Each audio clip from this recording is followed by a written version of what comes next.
Hello, human eye and colourful വേൾഡിൻ്റെ fourth പോർഷനിലാണ് നമ്മളെന്നുള്ളത്. പാർട്ട് 4 ആണിത്. ഇതിൽ നമ്മൾ ഡിസ്കസ് ചെയ്യാൻ പോകുന്നത് അറ്റ്മോസ്ഫിയറിക് റിഫ്രാക്ഷൻ എന്ന് പറയുന്ന ഫിനോമിനൻ. അറ്റ്മോസ്ഫിയറിൽ നടക്കുന്ന റിഫ്രാക്ഷൻ എന്താണെന്ന് നമ്മൾ ഓൾറെഡി പഠിച്ചായിരുന്നു അല്ലേ? Bending of light when it travels from one medium to another. ഒരു മീഡിയത്തിൽ നിന്ന് മറ്റൊരു മീഡിയത്തിലേക്ക് ലൈറ്റ് റേ ട്രാവൽ ചെയ്യുമ്പോൾ അതിന് സംഭവിക്കുന്ന bending because of the change in speed of ലൈറ്റിൻ്റെ സ്പീഡിലുള്ള ചേഞ്ച് കാരണം അതിന് സംഭവിക്കുന്ന ബെൻഡിങ്ങിനെയാണ് നമ്മൾ അറ്റ്മോസ്ഫിയറിക് റിഫ്രാക്ഷൻ എന്ന് പഠിച്ചത്. ഇവിടെ നമ്മൾ അറ്റ്മോസ്ഫിയറിക് റിഫ്രാക്ഷനും അതുപോലെ തന്നെ അത് കാരണം ഉണ്ടാകുന്ന കുറച്ച് ഫിനോമിനാസുമാണ് പഠിക്കാൻ പോകുന്നത്. ഓക്കെ, അപ്പോൾ ഇവിടെ നമ്മൾ ഫസ്റ്റ് നോക്കിക്കഴിഞ്ഞാൽ നമുക്കറിയാം, നമുക്ക് നക്ഷത്രമുള്ള ആകാശം എന്ന് പറയുന്നത് ഇറ്റ്സ് വെരി ബ്യൂട്ടിഫുൾ, റൈറ്റ്?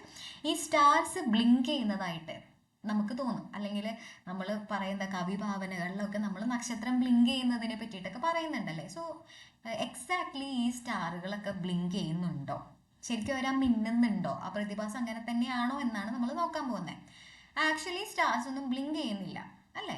ഈ സ്റ്റാർ ലൈറ്റ് നമ്മുടെ എർത്തിൻ്റെ അറ്റ്മോസ്ഫിയറിലേക്ക് കടക്കുമ്പോൾ അത് റിഫ്രാക്ഷൻ അണ്ടർഗോ ചെയ്യുന്നുണ്ട് കണ്ടിന്യൂവസ്ലി. കാരണം എന്താണ്? എർത്തിൻ്റെ അറ്റ്മോസ്ഫിയറിൻ്റെ കണ്ടീഷൻസ് എന്ന് പറയുന്നത്, അല്ലെങ്കിൽ ഓരോ ലെയറിലും അതിൻ്റെ ഫീച്ചേഴ്സ് എന്ന് പറയുന്നത് ഡിഫറെൻ്റ് ആണ്.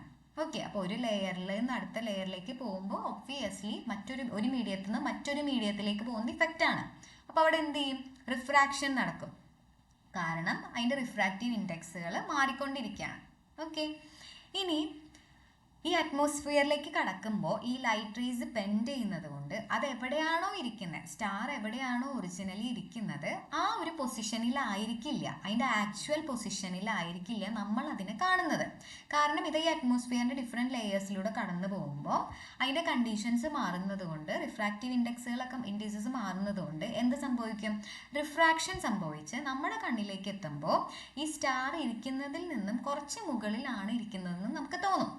ഓക്കെ, അങ്ങനെയാണ്. അപ്പോൾ സ്റ്റാറിൻ്റെ ഒറിജിനൽ പൊസിഷൻ അല്ല നമ്മൾ കാണുന്നത്, ഒന്നാമത്തെ കാര്യം. രണ്ട്, ഈ എർത്തിൻ്റെ അറ്റ്മോസ്ഫിയറിക് കണ്ടീഷൻസ് എന്ന് പറയുന്നത് സ്റ്റേബിൾ അല്ല, എപ്പോഴും കണ്ടിന്യൂവസ് ആയിട്ട് ചേഞ്ച് ചെയ്തുകൊണ്ടിരിക്കും. അപ്പോൾ ഈ അപ്പാരൻറ്റ് പൊസിഷൻ തന്നെ എന്ന് വെച്ചാൽ നമുക്ക് സ്റ്റാർ ഇരിക്കുന്നതിൻ്റെ ഒറിജിനൽ പൊസിഷൻ അല്ല, വേറൊരു പൊസിഷനാണ് കാണുന്നത്. ആ പൊസിഷൻ തന്നെ കണ്ടിന്യൂവസ് ആയിട്ട് ചേഞ്ച് ചെയ്തുകൊണ്ടിരിക്കും. കാരണം എന്താണ്? ഈ അറ്റ്മോസ്ഫിയറിക് കണ്ടീഷൻസ് മാറുന്നത് കൊണ്ട് തന്നെ അതിൻ്റെ റിഫ്രാക്ഷൻ്റെ റേറ്റും മാറും. ഓക്കെ, അപ്പോൾ നമ്മൾ ആദ്യം കണ്ട പൊസിഷനിലായിരിക്കില്ല രണ്ടാമത് കാണുന്നത്, കാരണം റിഫ്രാക്ഷൻ്റെ കണ്ടീഷൻസ് മാറുന്നത് കൊണ്ട്. അപ്പോൾ ഇങ്ങനെ മാറുന്ന ഈ അറ്റ്മോസ്ഫിയറിക് കണ്ടീഷൻസ് കാരണമാണ് സ്റ്റാർ ബ്ലിങ്ക് ചെയ്യുന്നതായിട്ട് നമുക്ക് തോന്നുന്നത്. അപ്പം എന്താണ്?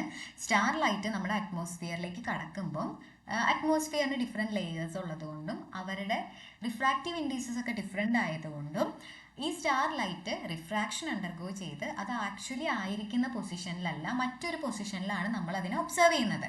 ഓക്കെ, അങ്ങനെ ഒബ്സർവ് ചെയ്യുമ്പോൾ തന്നെ ഈ അറ്റ്മോസ്ഫിയറിൻ്റെ കണ്ടീഷൻസ് എന്ന് പറയുന്നത് ഒട്ടും സ്റ്റേബിൾ അല്ല, അത് കണ്ടിന്യൂവസ് ആയിട്ട് ചേഞ്ച് ചെയ്തുകൊണ്ടിരിക്കും. അപ്പോൾ അതിൻ്റെ റിഫ്രാക്ഷനിലും വ്യത്യാസം വരും. അപ്പോൾ നമ്മൾ ആദ്യം കണ്ട പൊസിഷനിലായിരിക്കില്ല സ്റ്റാറിനെ രണ്ടാമത് കാണുന്നത്. അപ്പോൾ ഇങ്ങനെ സംഭവിക്കുമ്പോൾ നമുക്ക് സ്റ്റാർ ബ്ലിങ്ക് ചെയ്യുന്നതായിട്ട് തോന്നും. ഇനിയിപ്പോൾ സ്റ്റാർ ബ്ലിങ്ക് ചെയ്യുന്നതായിട്ട് തോന്നി, അപ്പോൾ നമുക്ക് പ്ലാനറ്റ്സിന് എന്തുകൊണ്ടാണ് ബ്ലിങ്ക് ചെയ്യുന്നതായിട്ട് തോന്നാത്തത്? ഈ സ്റ്റാർ എന്ന് പറയുന്നത് ഒത്തിരി ദൂരെയുള്ള ഒരാളാണ്, പക്ഷെ പ്ലാനറ്റ്സ് എന്ന് പറയുന്നത് എന്താണ്? പ്ലാനറ്റ്സ് അത്ര ദൂരെ അല്ല.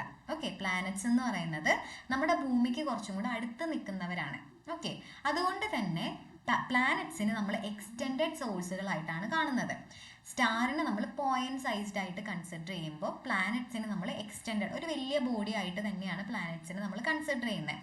ഒത്തിരി പോയിന്റ് സൈസ്ഡ് ആയിട്ടുള്ള ആൾക്കാർ ഒരു കളക്ഷൻ ആയിട്ടാണ് നമ്മൾ പ്ലാനറ്റ്സിനെ കൺസിഡർ ചെയ്യുന്നത്. അതുകൊണ്ട് ഈ ടോട്ടൽ വേരിയേഷൻ, സ്റ്റാർ എന്ന് പറയുന്നത് എന്താണ്? ഒരു പോയിന്റ് സൈസ്ഡ് ആയിട്ടുള്ള ഒരാളാണ്. അങ്ങനെ ഒത്തിരി പോയിന്റ് സൈസ്ഡ് ആയിട്ടുള്ള ആളാണ് പ്ലാനറ്റ്സ്. അപ്പോൾ ഒരെണ്ണത്തിൻ്റെ പൊസിഷൻ അങ്ങോട്ടും ഇങ്ങോട്ടും മാറിയാലും വേറെ കുറേ ആൾക്കാരുണ്ട്. ഒത്തിരി ആൾക്കാരുടെ പൊസിഷൻ അങ്ങോട്ടും ഇങ്ങോട്ടും മാറുമ്പോൾ നമുക്ക് വലിയ വ്യത്യാസമൊന്നും അവിടെ തോന്നില്ല. ഓക്കെ, അപ്പോൾ അത് ഇരിക്കുന്ന സ്ഥലത്ത് തന്നെ ഇരിക്കുന്നതായിട്ട് നമുക്ക് തോന്നും. അവിടെ ഒരു ട്വിങ്ക്ലിംഗ് ഇഫക്റ്റ് അവിടെ ഇല്ല, കാരണം ഇത് അങ്ങോട്ടും ഇങ്ങോട്ടും നള്ളിഫൈ ചെയ്തു പോകും. ഈ ഒത്തിരി പോയിന്റ് സോഴ്സുകൾ ഉള്ളത് കൊണ്ടും അതിൽ വേരിയേഷൻസ് വരുന്നത് അങ്ങോട്ടും ഇങ്ങോട്ടും നള്ളിഫൈ ചെയ്ത് പോയിട്ട് ആ ട്വിങ്ക്ലിംഗ് ഇഫക്റ്റ് നമുക്ക് ആക്ച്വലി തോന്നില്ല. ഓക്കെ, സ്റ്റാർ എന്ന് പറയുന്ന ഒറ്റ പോയിന്റ് സോഴ്സേ ഉള്ളൂ, പക്ഷേ പ്ലാനറ്റ് എന്ന് പറയുന്നത് ഒത്തിരി പോയിന്റ് സോഴ്സുകളാണ്. അപ്പോൾ ഒരെണ്ണത്തിൻ്റെ ആ ഓരോ പോയിന്റ് സോഴ്സിൻ്റെയും അങ്ങോട്ടും ഇങ്ങോട്ടുള്ള മൂവ്മെൻറ്റ്, അപ്പാരൻറ്റ് പൊസിഷനിലുള്ള ഷിഫ്റ്റ് എന്ന് പറയുന്നത് ക്യാൻസൽ ചെയ്ത് പോകും. അപ്പം നമുക്ക് എന്താ ക്യാൻസൽ ചെയ്ത് പോകാന്ന് വെച്ച് കഴിഞ്ഞാൽ നമുക്കത് ഫീൽ ചെയ്യില്ല. ഓക്കെ, അതുകൊണ്ടാണ് നമുക്ക് ആ ട്വിങ്ക്ലിംഗ് ഇഫക്റ്റ് പ്ലാനറ്റ്സിൻ്റെ കേസിൽ തോന്നാത്തത്. ഇനി സൺറൈസിൻ്റെയും സൺസെറ്റിൻ്റെയും കാര്യം പറയുകയാണെങ്കിൽ നമ്മൾ ആക്ച്വലി സൺറൈസും സൺസെറ്റും കാണുന്നത് നോക്കൂ. Sun is visible to us about 2 minutes before the actual sunrise. സൺറൈസിന് 2 മിനിറ്റ് മുൻപേ നമ്മൾ സണ്ണിനെ കാണുകയും സൺസെറ്റിന് ശേഷം 2 മിനിറ്റ് കൂടെ നമ്മൾ സണ്ണിനെ കാണുകയും ചെയ്യുന്നുണ്ട്. അതെന്തുകൊണ്ടാണ്? ഈ അറ്റ്മോസ്ഫിയറിക് റിഫ്രാക്ഷൻ കാരണം തന്നെയാണ്. അപ്പോൾ സൺറൈസിന് 2 മിനിറ്റ് മുന്നും സണ്ണിനെ കാണുന്നു, സൺസെറ്റിന് ശേഷം 2 മിനിറ്റും നമ്മൾ സണ്ണിനെ കാണുന്നുണ്ട്. അതെന്തുകൊണ്ടാണ്? ഈ അറ്റ്മോസ്ഫിയറിക് റിഫ്രാക്ഷൻ കാരണമാണ്. ഓക്കെ, ശരിക്കും ഈ സൺറൈസ് സൺസെറ്റ് എന്ന് പറഞ്ഞാൽ എന്താണ്? നമ്മളുടെ ഹൊറിസോണിനെ ക്രോസ് ചെയ്യുന്നതാണ്. സണ്ണ് നമ്മളുടെ ഹൊറിസോണിനെ ക്രോസ് ചെയ്യുന്നതിനെയാണ് നമ്മൾ എന്ത് പറയുന്നത്? നെറ്റിൻ്റെ ഹൊറിസോണിനെ ക്രോസ് ചെയ്യുന്നതാണ്, അല്ലെങ്കിൽ നമ്മുടെ ഹൊറിസോണിനെ ക്രോസ് ചെയ്യുന്നതാണ് നമ്മൾ സൺറൈസിനെ സൺസെറ്റ് എന്നൊക്കെ പറയുന്നത്. ഓക്കെ, അപ്പോൾ അതാണ് അഡ്വാൻസ് സൺറൈസ് ആൻഡ് സൺസെറ്റ് എന്ന്, ഡിലേഡ് സൺസെറ്റ് എന്ന് പറയുന്നത്. ഇനി അടുത്തൊരു ഫിനോമിനൻ ആണ് സ്കാറ്ററിംഗ് ഓഫ് ലൈറ്റ് എന്ന് പറയുന്നത്. അപ്പോൾ സ്കാറ്ററിംഗ് ഓഫ് ലൈറ്റ് എന്ന് പറഞ്ഞാൽ എന്താണ്? Scattering of light is A phenomena in which light rays deviate from the original path. അവരുടെ ഒറിജിനൽ വഴിയിൽ നിന്നും ലൈറ്റ് റേസ് ഡീവിയേറ്റ് ചെയ്ത് പോവാണ്. ഓക്കെ, എന്തുകൊണ്ടാണ് ഈ ഡീവിയേറ്റ് ചെയ്യാൻ കാരണം? നമ്മൾ അറ്റ്മോസ്ഫിയർ എടുക്കുകയാണെങ്കിൽ ഒത്തിരി dust, gas molecules, water vapours, ഇങ്ങനത്തെ ഒത്തിരി പാർട്ടിക്കിൾസ് അറ്റ്മോസ്ഫിയറിലുണ്ട് അല്ലേ?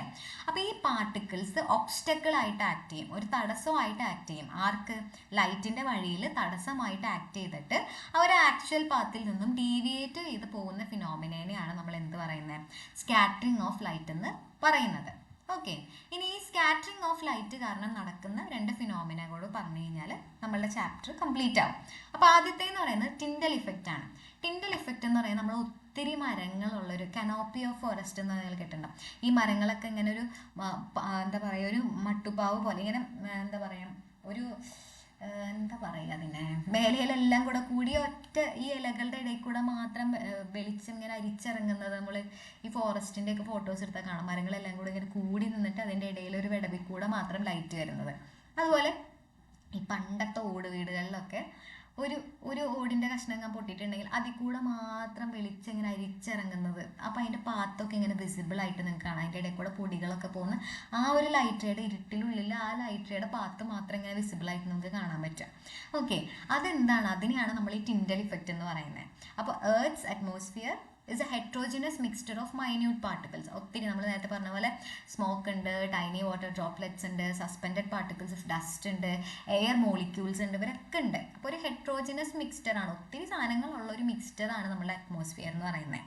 അപ്പോൾ ഒരു ബീം ഓഫ് ലൈറ്റ് ഈ പാർട്ടിക്കിളിനെ ചെന്ന് തട്ടുമ്പോൾ ആ പാത്ത് നമുക്ക് വിസിബിൾ ആവും. ഓക്കെ, ഈ ലൈറ്റ് എന്താ? The light reaches us after being reflected diffusively by these particles. ഈ പാർട്ടിക്കിൾസ് ഒക്കെ അതിനെ മൾട്ടിപ്പിൾ തവണ റിഫ്ലക്റ്റ് ഒക്കെ ചെയ്തിട്ടാണ് ആ ലൈറ്റ് നമ്മുടെ കണ്ണിലോട്ട് എത്തുന്നത്. അപ്പോൾ ഈ ലൈറ്റ് ട്രാവൽ ചെയ്യുന്ന പാത്ത് സ്കാറ്ററിങ് കാരണം നമുക്ക് വിസിബിൾ ആവുന്ന ഈ ഒരു ഇഫക്റ്റിനെയാണ് നമ്മൾ എന്ത് പറയുന്നത്? ടിൻഡൽ ഇഫക്റ്റ് എന്ന് പറയുന്നത്.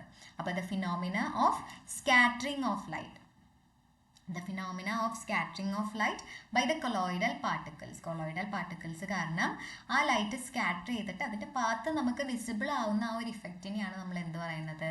It is known as Tyndall effect. Okay, ഇനി അടുത്തത് എന്തുകൊണ്ടാണ് ആകാശത്തിന് ഇത്ര മനോഹരമായിട്ടുള്ള നീല കളർ ഉണ്ടാവാൻ കാരണം? ഓക്കെ, അപ്പോൾ the molecules of air and other fine particles in the atmosphere have size smaller than the wavelength of visible light. നമ്മുടെ ഈ അറ്റ്മോസ്ഫിയറിൽ നമ്മൾ നേരത്തെ പറഞ്ഞിട്ടുള്ള എയർ മോളിക്യൂൾസ്, വാട്ടർ ഡ്രോപ്ലെറ്റ്സ്, അങ്ങനെയുള്ള ആൾക്കാർക്ക് ഡസ്റ്റ് പാർട്ടിക്കിൾസിൻ്റെ ഒക്കെ സൈസ് എന്ന് പറയുന്നത് ഈ വിസിബിൾ ലൈറ്റിൻ്റെ വേവ് ലെങ്ത്തിനേക്കാളും എന്താണ്? തീരെ കുറവാണ്. അപ്പോൾ എന്ത് സംഭവിക്കും?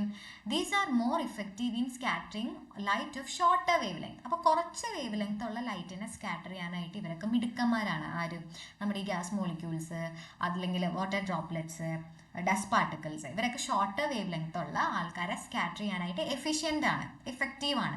ഓക്കെ, ഏതാണ് ഷോർട്ടർ വേവ് ലെങ്ത് ഉള്ള ആൾക്കാർ? ബ്ലൂ വെൻറ്റിലുള്ളവർ, ബ്ലൂ വയലറ്റ് അങ്ങനത്തെ ആൾക്കാരൊക്കെയാണ് ഷോർട്ടർ വേവ് ലെങ്ത് ഉള്ളവർ. അപ്പോൾ ലോങ്ങർ വേവ് ലെങ്ത് ഉള്ള റെഡിനെ അവർക്ക് സ്കാറ്റർ ചെയ്യാൻ പറ്റില്ല, പക്ഷേ ഷോർട്ടർ വേവ് ലെങ്ത് ഉള്ള ബ്ലൂ വയലറ്റ് ഏരിയയിലൊക്കെ ആൾക്കാരെ സ്കാറ്റർ ചെയ്യാൻ പറ്റും.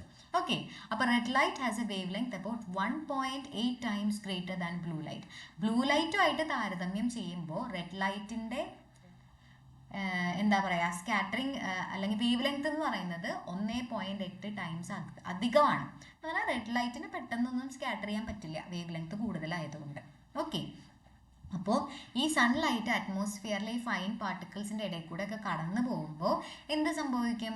സ്കാറ്ററിങ് നടന്ന്, ആർക്ക് സ്കാറ്ററിങ് നടന്ന് ഷോർട്ടർ വേവ് ലെങ്ത് ഉള്ള ബ്ലൂ കളറിന് സ്കാറ്ററിങ് നടക്കും റെഡിനേക്കാളും. അതുകൊണ്ടാണ് നമ്മുടെ ഐസ് ആ ബ്ലൂ കളറിനെ കൺസീവ് ചെയ്തിട്ടാണ് നമുക്ക് അറ്റ്മോസ്ഫിയർ എന്തായിട്ട് തോന്നുന്നത്? ബ്ലൂ കളറായിട്ട് തോന്നുന്നത്. Is that clear? അപ്പോൾ ഇന്ന് പറഞ്ഞിട്ടുള്ള കാര്യങ്ങളൊക്കെ നിങ്ങൾക്ക് മനസ്സിലായി എന്ന് വിചാരിക്കുന്നു. നിങ്ങൾക്ക് എന്തെങ്കിലും ഡൗട്ട്സ് ഉണ്ടെങ്കിൽ ഡെഫിനറ്റ് ആയിട്ടും you have to ask in the comments. Thank you so much for listening.